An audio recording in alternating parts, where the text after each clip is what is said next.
sebelum kita belajar, anak-anakku, kita membuat kesepakatan kelas dulu.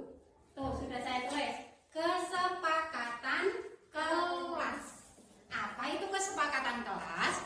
Kesepakatan kelas itu sebuah pernyataan dari siswa dan guru di dalam kelas. Jadi nanti ada kata sepakat dari kamu dan dari guru. Kalau kita sudah ada kesepakatan kelas, nanti berarti kita mematuhi, tidak boleh dilanggar. Contohnya bagaimana? Contohnya saya beri satu contoh. Datang ke sekolah tepat waktu. Berarti nanti kamu sudah sepakat, artinya kamu tidak boleh terlambat. Terus yang lain, ayo membuat kesepakatan kelas. Bagaimana pengenmu di kelas ketika kita belajar? Saya bagikan kertasnya, nanti silakan ditulis. Nanti saya tunjuk apa pengenmu bagaimana, saya tunjuk dulu. Kalau sudah baru ditulis di sini. Oke? Yuk.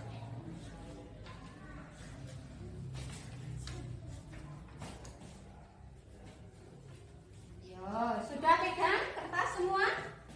Sudah? Sudah. Yuk, kira-kira selain datang tepat waktu, kamu pengen di kelasnya bagaimana ketika pembelajaran?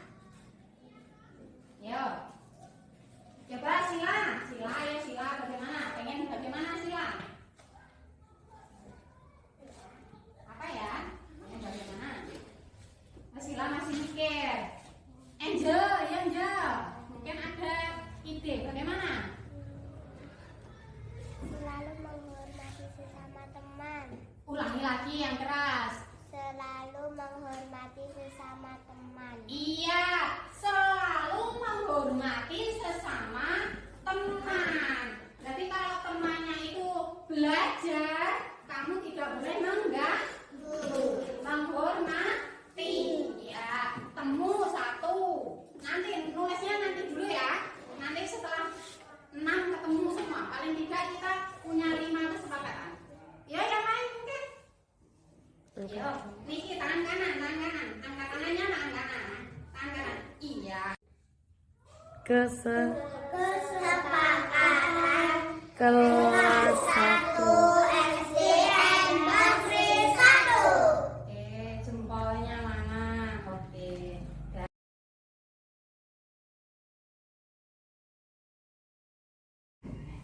Selamat siang. Assalamualaikum warahmatullahi wabarakatuh. Waalaikumsalam warahmatullahi wabarakatuh. Yang berhormat Bapak Ibu Guru SDN Bangsri 1.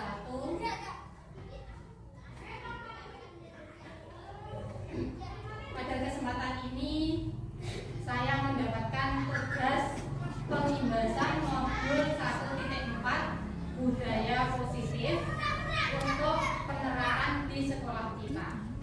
Langsung saja ya Bapak Ibu.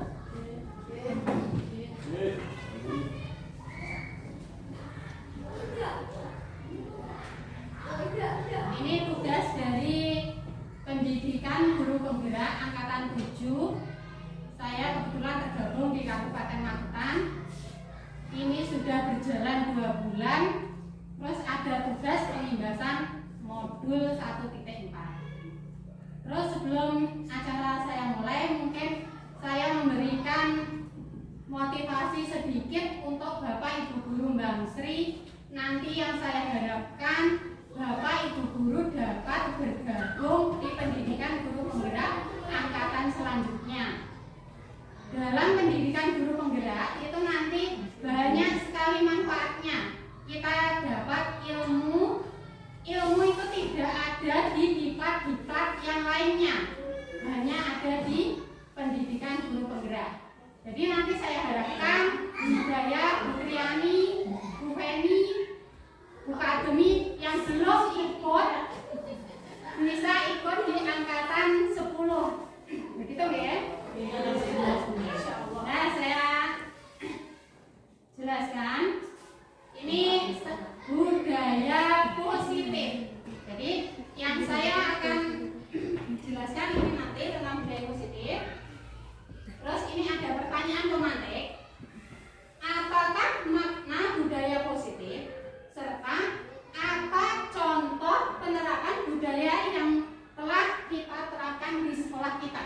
Kira-kira kita sudah melakukan atau belum? Bapak Ibu guru? Sudah. Kira-kira apa Pak Bu menurut jenengan? Budaya positif. Monggo. Budaya positif itu kebiasaan baik yang ada di sekolah. Contohnya seperti penerapan 5S, sapa, senyum. Iya. Bu Ida mengatakan budaya positif sudah melaksanakan di sekolah. Contohnya penerapan 5S. 5S itu sapa, senyum, salam, sopan, dan santun. Iya benar, setiap pagi kita sudah melaksanakan. Terus mungkin yang lain, monggo. Mungkin bisa ditambahkan untuk budaya positif ini merupakan perilaku yang mencerminkan ya salah satunya 5S tadi, sopan, santun.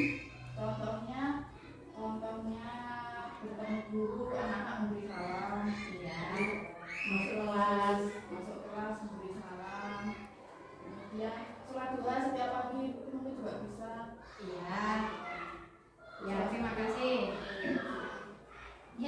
Yang dikatakan Bu Hidayah, Bu Triani itu sudah menunjukkan pengertian dari budaya positif serta penerapannya. Kalau secara teori, budaya positif yang ada di sekolah itu didefinisikan yaitu nilai-nilai dan kebiasaan-kebiasaan di sekolah yang berpihak pada peserta didik agar mereka dapat berkembang menjadi pribadi yang kritis, penuh hormat, dan bertanggung jawab.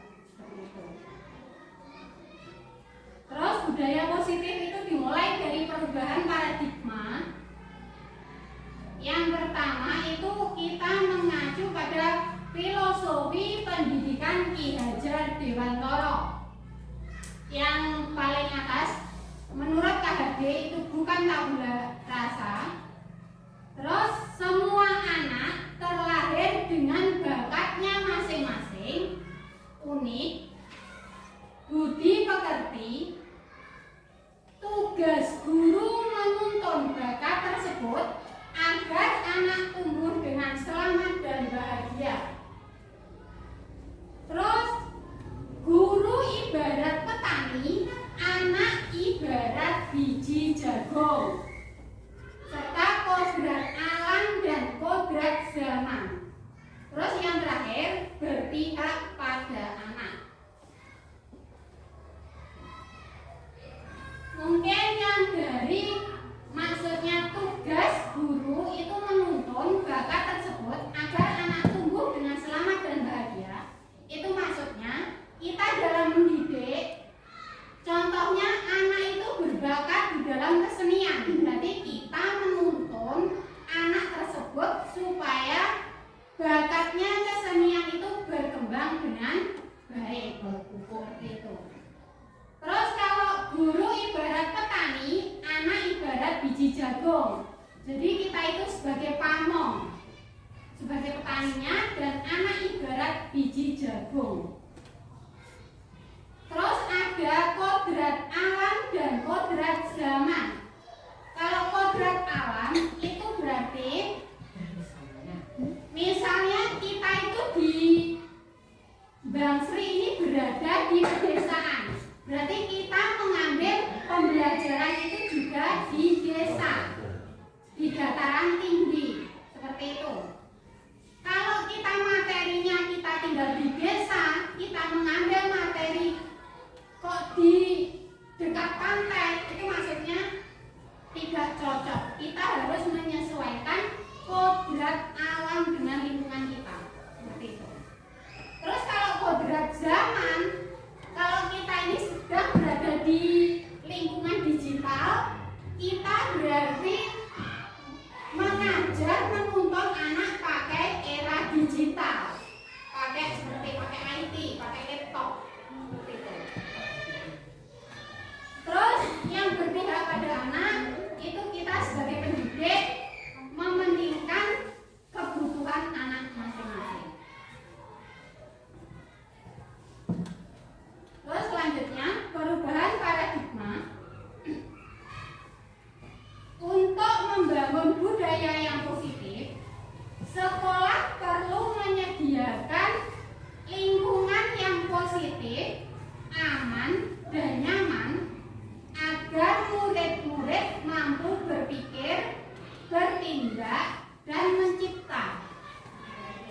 bertanggung jawab.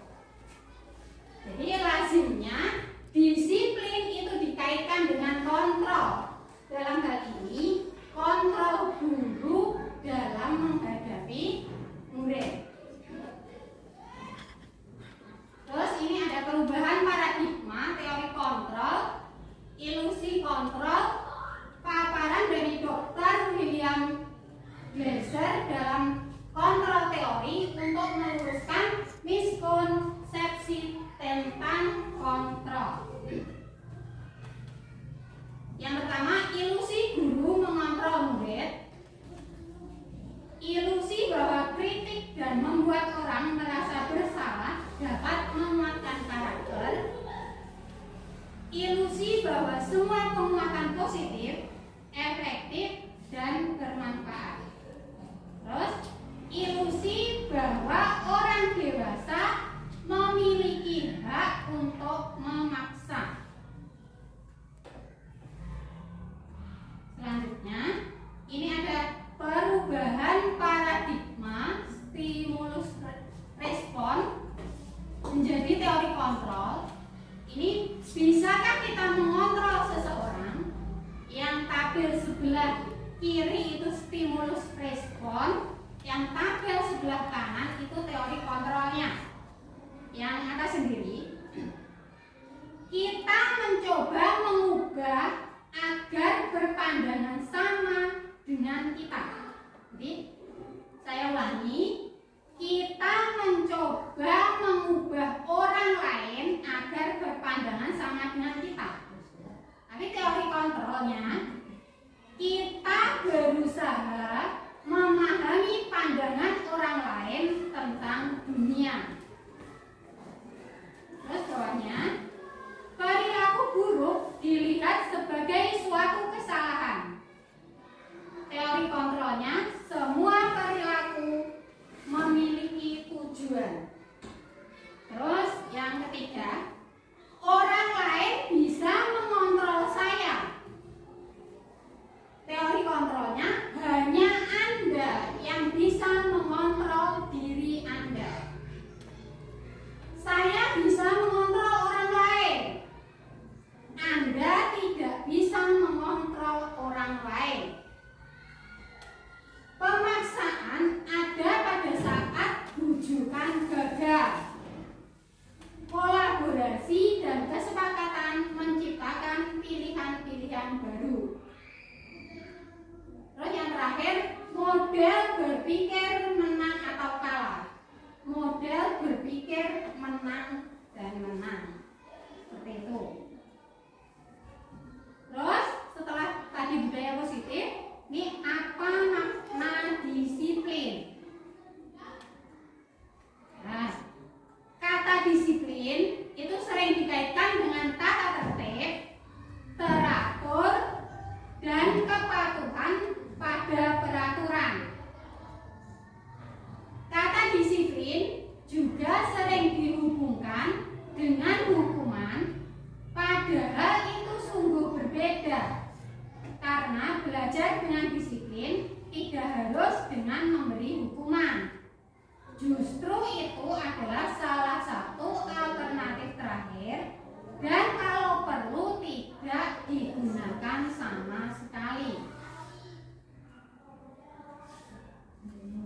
Terus ini Ki Hajar Dewantoro itu menyatakan bahwa untuk mencapai kemerdekaan atau dalam konteks pendidikan kita saat ini, dan untuk menciptakan murid yang merdeka, syarat utamanya harus ada disiplin yang kuat.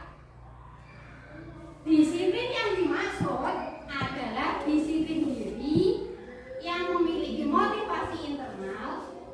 Jika kita tidak memiliki motivasi internal, maka kita memerlukan pihak lain untuk mendisiplinkan kita. Terus ini ada teori motivasi perilaku manusia. Itu yang pertama ada pernyataan untuk menghindari ketidaknyamanan atau hukuman. Apa yang akan terjadi apabila saya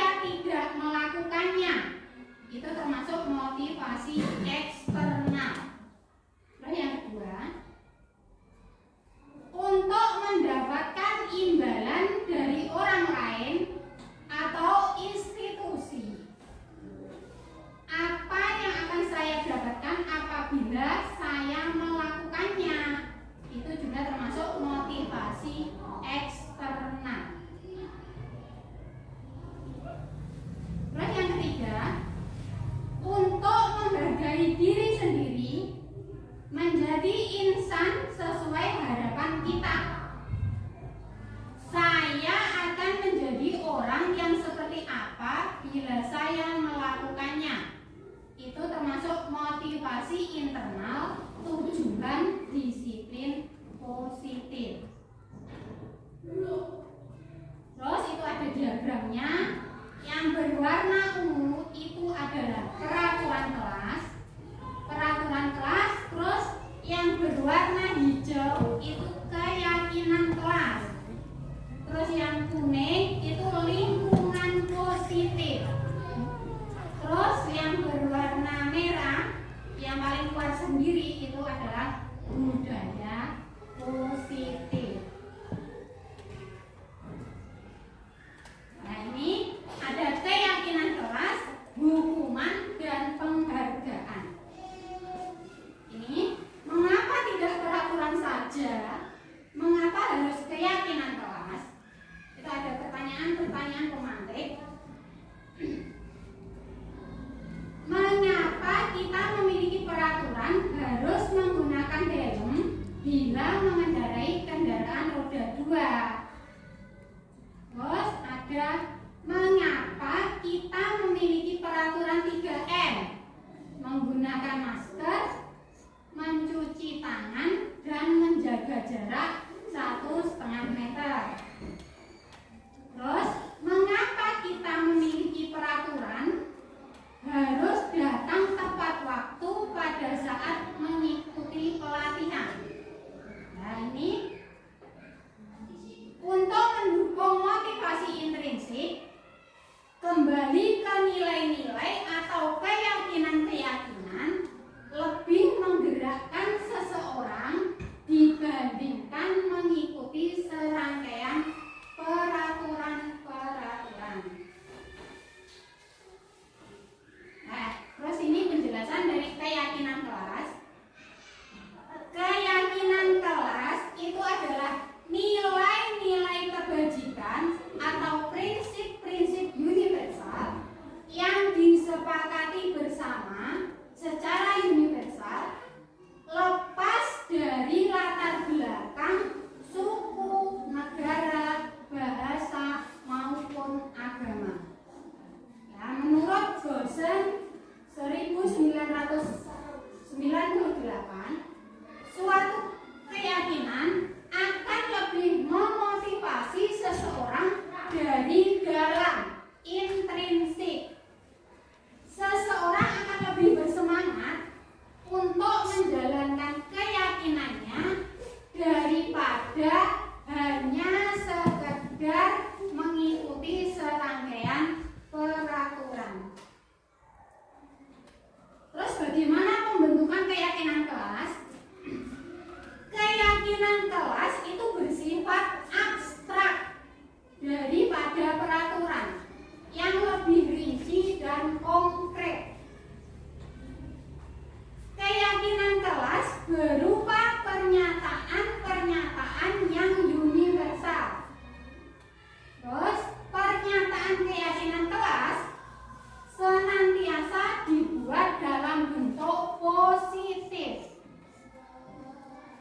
Keyakinan kelas hendaknya tidak terlalu banyak sehingga mudah diingat dan dipahami. Semua warga kelas sebaiknya ikut berkontribusi dalam membuat kegiatan kelas lewat curah pendapat. Bersedia meninjau kembali keyakinan kelas dari waktu ke waktu. Terus selanjutnya, bedanya peraturan dan keyakinan kelas.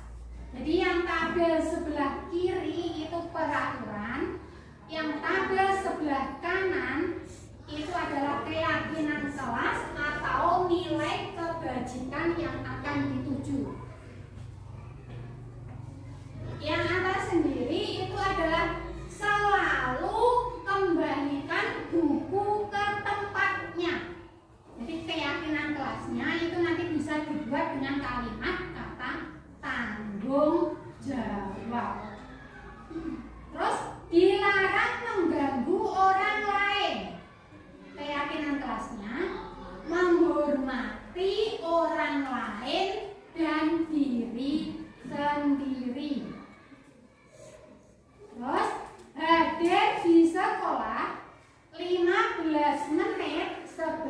pembelajaran dimulai. Keyakinan kelasnya menghormati orang lain, komitmen pada tujuan, berkomitmen. Terus dilarang melakukan kekerasan. Keyakinan kelasnya keselamatan, menghormati orang lain.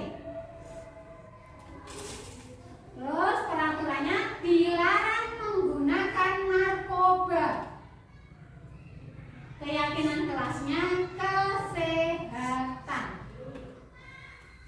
Bergantian atau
monggo nanti setiap awal tahun pembelajaran kita membuat kesepakatan kelas dulu.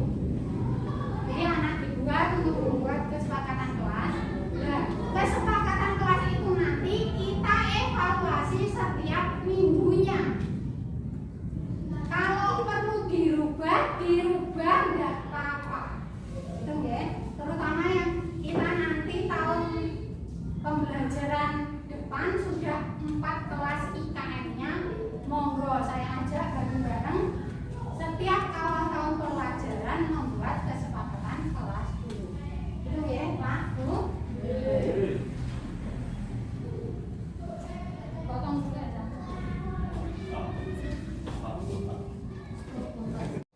Kita lanjutkan ya, Pak, Bu. Nah, ini selanjutnya dihukum oleh penghargaan. Jadi yang pertama itu pengaruh jangka pendek dan jangka panjang. Terus penghargaan menghukum, penghargaan mengurangi ketepatan, penghargaan tidak efektif, penghargaan merusak hubungan. Terus ini ada contoh. Itu ada contoh 1, 2, 3, 4, 5, 6, 7. Monggo sing membawa kertasnya, ayo ini dianalisis bareng-bareng. Ini merupakan hukuman atau konsekuensi. Nah, kelihatan guru di sini waktu sebelahnya.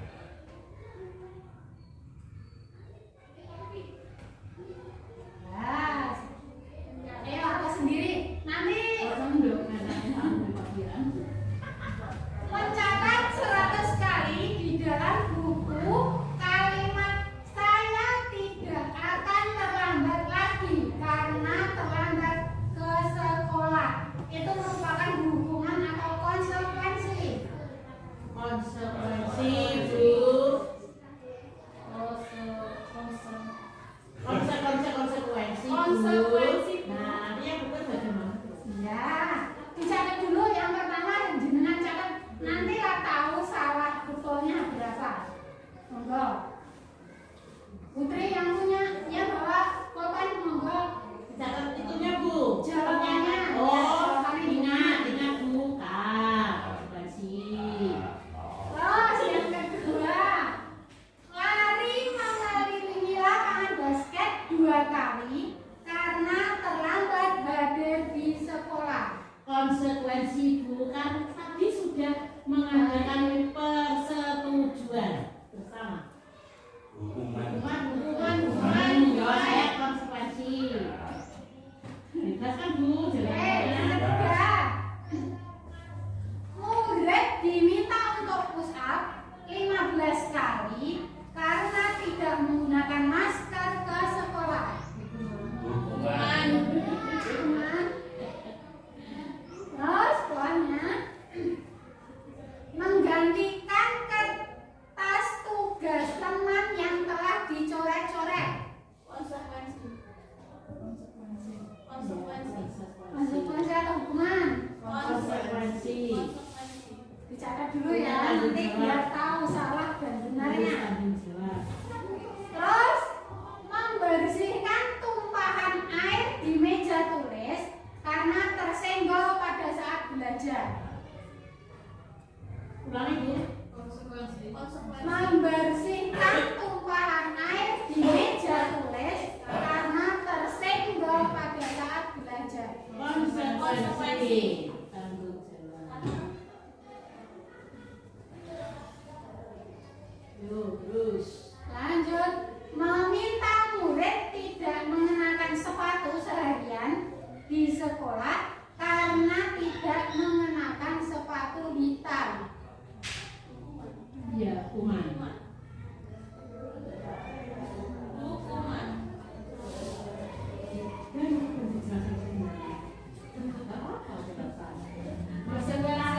Meskipun kita tahu ya, meskipun kita tahu yang sebenarnya bagaimana. Yang terakhir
itu termasuk konsekuensi. Seperti itu.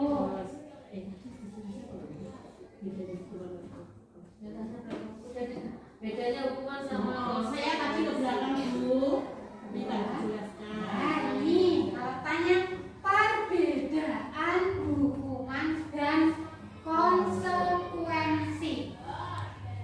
Hukuman itu sesuatu yang menyakitkan harus terjadi. Kalau konsekuensi sesuatu harus terjadi. Terus kalau hukuman itu membuat anak sakit fisik maupun hati untuk jangka waktu lama. Kalau konsekuensi membuat anak merasa tidak nyaman dalam jangka waktu pendek. Terus kalau hukuman bedanya anak membenci kedisiplinan. Kalau konsekuensi anak menghargai disiplin. Terus kalau hukuman itu sifatnya paksaan, kalau konsekuensi stimulus tanggapan. Hukuman itu mendorong anak menyakiti diri sendiri, kalau konsekuensi mendorong anak agar mudah menyesuaikan diri. Kalau hukuman konsep diri yang buruk, kalau konsekuensi konsep diri yang baik. Terus kalau hukuman anak belajar untuk menyembunyikan kesalahan. Kalau konsekuensi anak belajar untuk mematuhi peraturan. Terus kalau hukuman itu marah, rasa bersalah, dipermalukan, merasa tak dihargai. Kalau konsekuensi kehilangan hak, dibuat tidak nyaman, diasingkan untuk sementara. Jadi bedanya hukuman dan konsekuensi seperti itu. Selanjutnya kita itu ada kebutuhan dasar manusia. Kebutuhan dasar manusia itu ada 5. Yang tengah sendiri survival. Terus penguasaan yang ada gambar bintang. Kebebasan gambarnya kupu-kupu. Kesenangan dan cinta kasih atau rasa diterima. Ini ada contoh kasus. Ibu Ani, guru kelas 5 di SD Pelita Hati, sedang bingung menghadapi ulah salah satu murid di kelasnya, Agus. Beberapa anak telah datang dan mengeluhkan Agus yang seringkali meminta bekal makan siang mereka dengan paksa. Jika Anda menghadapi situasi seperti Ibu Ani, apa yang akan Anda lakukan? Menurut Anda, kira-kira apa alasan Agus melakukan hal itu? Bagaimana? Mohon ditanggapi. Misalnya ini gurune panjenengan menghadapi soal seperti ini, bagaimana?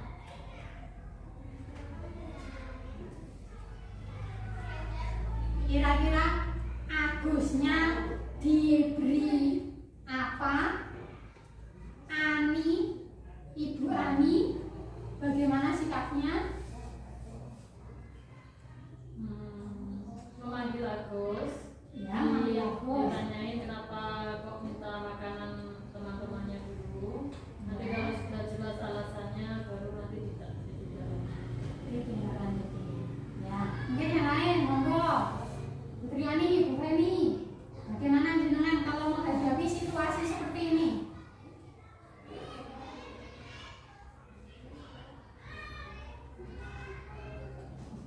Monggo, Putri. Minta si Agus untuk gantian memberikan makanan. Kita udah bawa Maksudnya lain dari Terus untuk gantian bawa bagi. bekal terus diberikan kepada teman-teman. teman-temannya.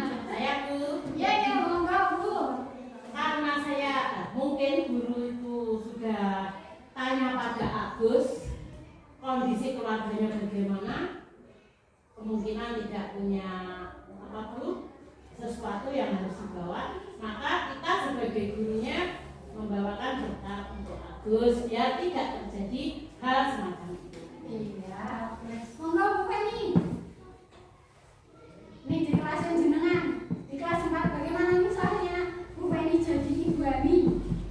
Ya itu tadi aku dipanggil, terus tanya kenapa kok minta makanan temannya. Seperti itu.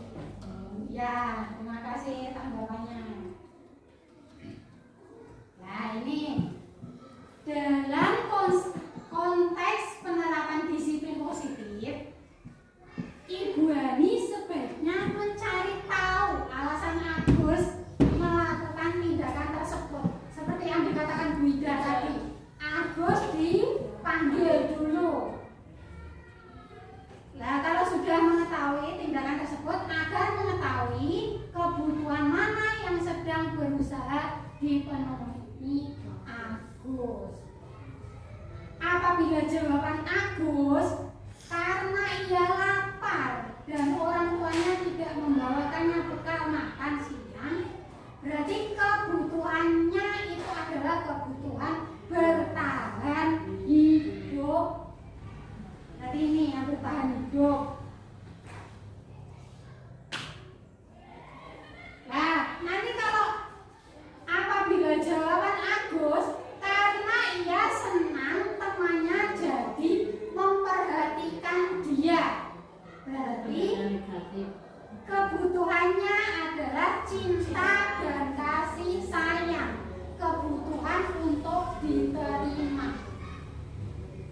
Nah, apabila jawaban Agus adalah dia merasa hebat karena temannya jadi takut dan menuruti keinginannya, berarti kebutuhannya adalah penguasaan, pengakuan atas kemampuannya.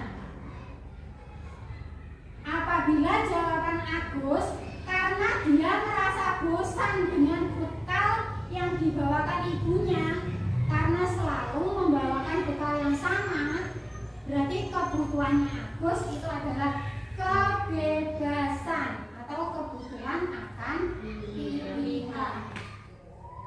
Nah, yang terakhir itu apabila jawaban Agus adalah karena iseng saja dan dia menikmati ekspresi wajah teman-temannya yang kesal karena diambil makanannya, berarti kebutuhannya adalah kesenangan.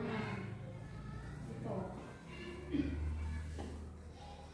Terus ini ada 5 posisi kontrol.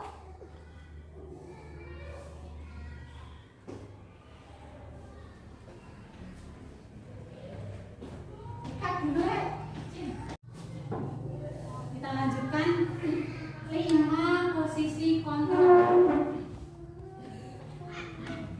Itu tentang motivasi, identitas gagal, kontrol dari luar. Terus ada identitas berhasil atau sukses, kontrol dari luar. Identitas berhasil, sukses, kontrol diri.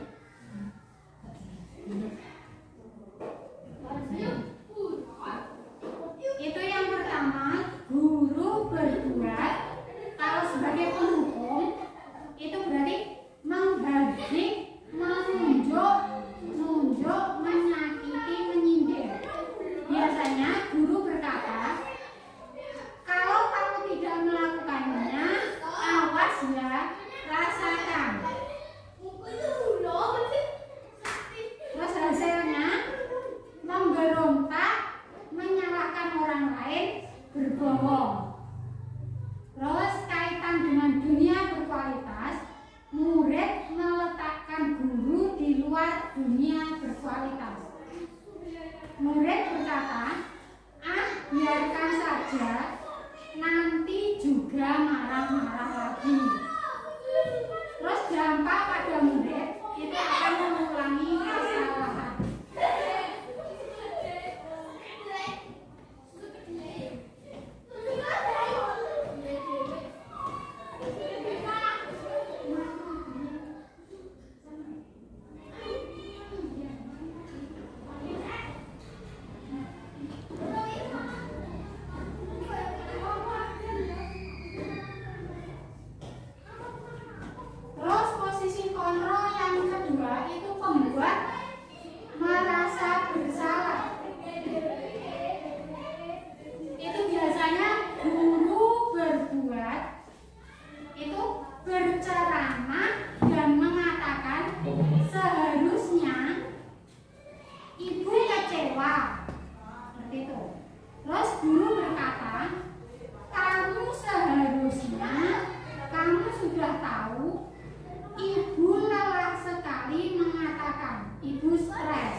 berapa banyak halaman yang harus saya tulis.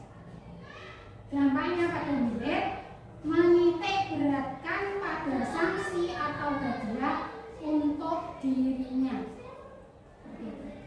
Terus yang terakhir itu posisi kontrol guru sebagai manajer.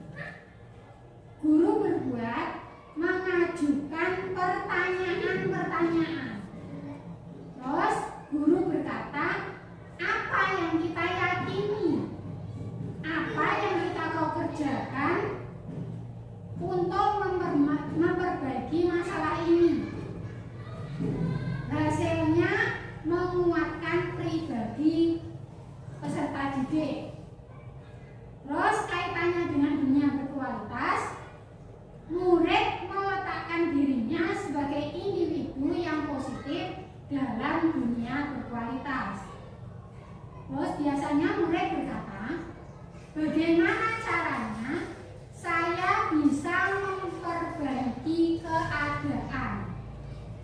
Terus dampak yang terjadi pada murid dapat mengevaluasi diri, bagaimana cara memperbaiki diri. Jadi itu adalah contoh posisi kontrol ada 5, yaitu guru sebagai penghukum, pembuat merasa bersalah, guru sebagai teman, guru sebagai pemantau, dan yang terakhir guru sebagai manajer. Terus selanjutnya itu apa itu restitusi? Restitusi itu adalah proses menciptakan kondisi bagi murid untuk memperbaiki kesalahan mereka sehingga mereka bisa kembali pada kelompok mereka dengan karakter yang lebih kuat. Nah, ini ada 9 ciri-ciri restitusi. Yang pertama, bukan untuk menebus kesalahan, namun untuk belajar dari kesalahan. Yang kedua, memperbaiki hubungan. Yang ketiga, tawaran bukan paksaan. Yang keempat, restitusi menuntun untuk melihat ke dalam diri. Yang kelima, restitusi mencari kebutuhan dasar yang mendasari tindakan. Yang keenam, restitusi diri adalah cara yang paling baik untuk memperbaiki diri. Yang ketujuh, restitusi fokus pada karakter bukan tindakan. Yang kedelapan, restitusi fokus pada solusi. Yang terakhir, restitusi mengembalikan murid yang berbuat salah pada kelompoknya. Ini ada segitiga restitusi. Itu dibuat yang pernah segitiga restitusi. Yang pertama kita lakukan itu yang sebelah sini, kita menanyakan keyakinan dulu kepada anak. Terus kalau sudah, kita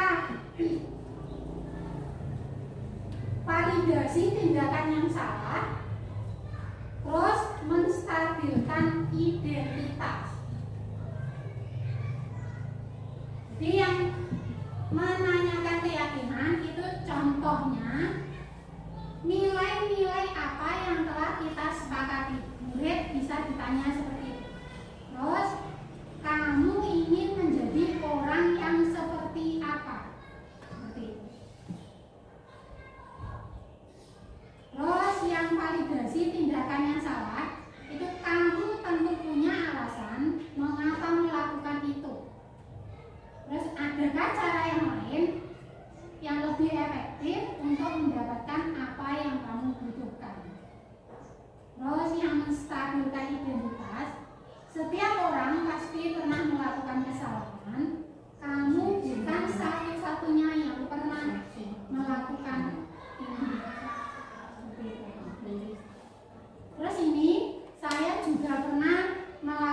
restitusi, penerapan restitusi kepada murid saya kelas 1. Ini kepada Niki. Pada waktu itu kasusnya Niki tidak membawa buku tulis sesuai pelajarannya.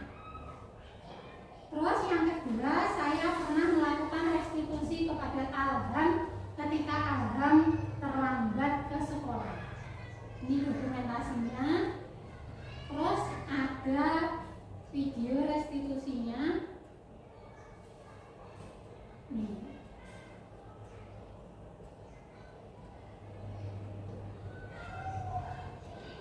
Ini kebetulan saya sudah melakukan di kelas 1 pada waktu itu.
Monggo Bapak Ibu mungkin ada pertanyaan, tanggapan, kritik dan saran.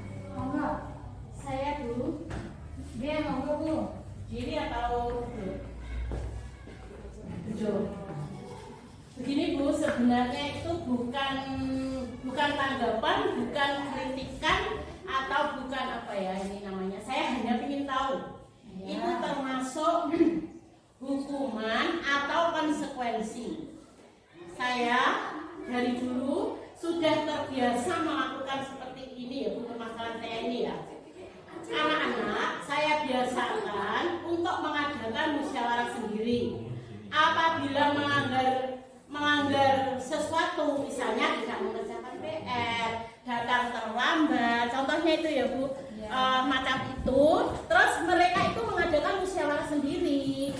Ya, apa yang harus dilakukan atau apa tindakan apa, hukuman atau konsekuensi apa yang mereka adakan, putuskan itu melakukan musyawarah sendiri. Misalnya tadi tidak mengerjakan PR, datang terlambat dan lain sebagainya. Itu jika menurut Ibu itu termasuk hukuman atau konsekuensi Bu, mohon diperjelas apa Bu namanya?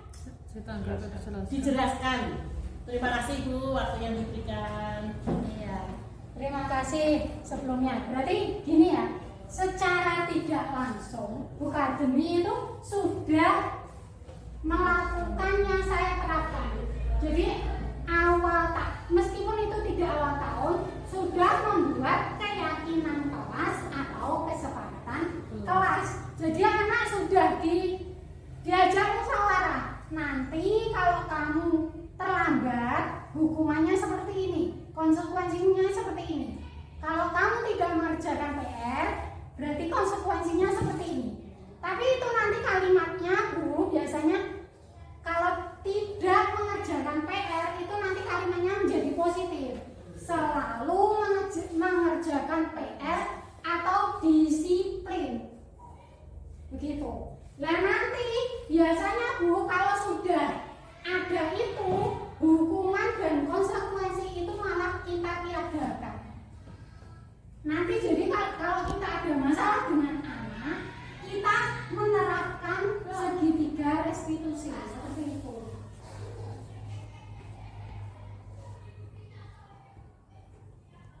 Matan dia dibagi, berarti nanti kalau ada masalah, berarti kita menerapkan segitiga restitusi. Tahapannya seperti tadi. Iya Bu. Matan ya? Sampun? Sampun. Cukup. Mungkin yang lain, monggo Bu Riani, Bu Hidayah menanggapi. Terima kasih sebelumnya Bu Yeti. Terima kasih ya, sudah banyak sekali ilmu yang sudah diberikan, pengalaman baru juga, informasi baru juga buat kita khususnya ya. Dari hasil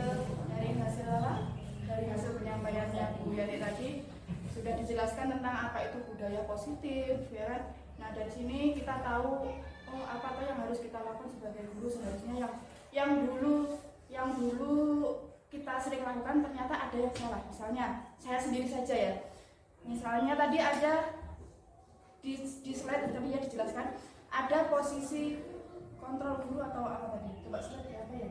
Nah posisi kontrol ya betul. Di sini saya sering memposisikan diri saya itu sebagai pembuat merasa bersalah, sering sekali seperti itu. Nah ternyata setelah diberi penjelasan di sini, oh ternyata saya salah selama ini. Saya tidak seharusnya memposisikan diri saya di pembuat merasa bersalah. Sering sekali misalkan ada anak itu tidak mau mengerjakan tugas. Nah situ si anak saya panggil. Terus saya beri bukan dimarahi ya, saya tidak marahi, saya cuma memberi kayak shock terapi. Kalimat saya pelan tapi secara tidak langsung ternyata membuat si anak itu merasa bersalah. Kamu itu loh kok gangsaan orang tuamu, wis bekerja keras banting tulang, ternyata di sekolah kamu kok sangat dewe, Kamu mikir enggak orang tuamu itu polanya lah karu-karuan, di sekolah kamu ternyata gak belajar. Nah, ternyata di sini si anak yang dirasakan adalah dia merasa bersalah. Ternyata imbasnya tidak baik juga buat si psikisnya anak. Nah, dari sini saya tahu seharusnya saya tidak berbuat seperti itu. Saya tidak memposisikan diri saya sebagai pembuat merasa bersalah. Seharusnya kita sebagai apa? Manajer ya. Nah, itu. Dan selama ini saya memposisikan diri saya seperti itu, pembuat merasa bersalah. Enggak kok.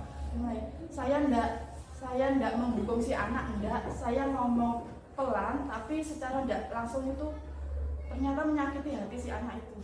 Bukan menyakiti yang gimana ya? Maunya saya, pikir saya itu membuat si anak biar jerah, memberikan efek jerah. Ternyata di situ si anak malah merasa bersalah. Terima kasih, dari sini saya tahu. Jadi seharusnya ya saya tidak memposisikan diri saya seperti itu. Berarti saya harus merubah posisi saya menjadi seorang manajer pada anak. Berarti kira-kira kalimatnya dirubah menjadi apa lagi? Kalau di situ. Oke. Bagaimana caranya saya bisa memperbaiki keadaan itu ya? Iya, seperti itu. Ya intinya seperti itu. Intinya saya tidak membuat si anak merasa bersalah, itu saja. Nah, mungkin itu yang bisa saya perbaiki, yang sering saya lakukan di kelas sama anak-anak. Terima kasih ilmunya, sudah sangat jelas sekali, menambah pengetahuan kita juga. Terima kasih. Mungkin itu saja yang bisa saya sampaikan. Oke, terima kasih Bu Kartini, Bu Triani atas tanggapan dan sarannya. Saya kira penghibasan budaya positif ini cukup. Semoga kita dapat menerapkannya di SD kita, dapat membawa perubahan kepada anak-anak didik kita. Terus perubahannya itu tidak sementara, kita bisa melaksanakannya terus menerus sebagai budaya positif di sekolah. Terima kasih atas waktunya. Ada kurang lebihnya saya mohon maaf. Wassalamualaikum warahmatullahi wabarakatuh. Waalaikumsalam.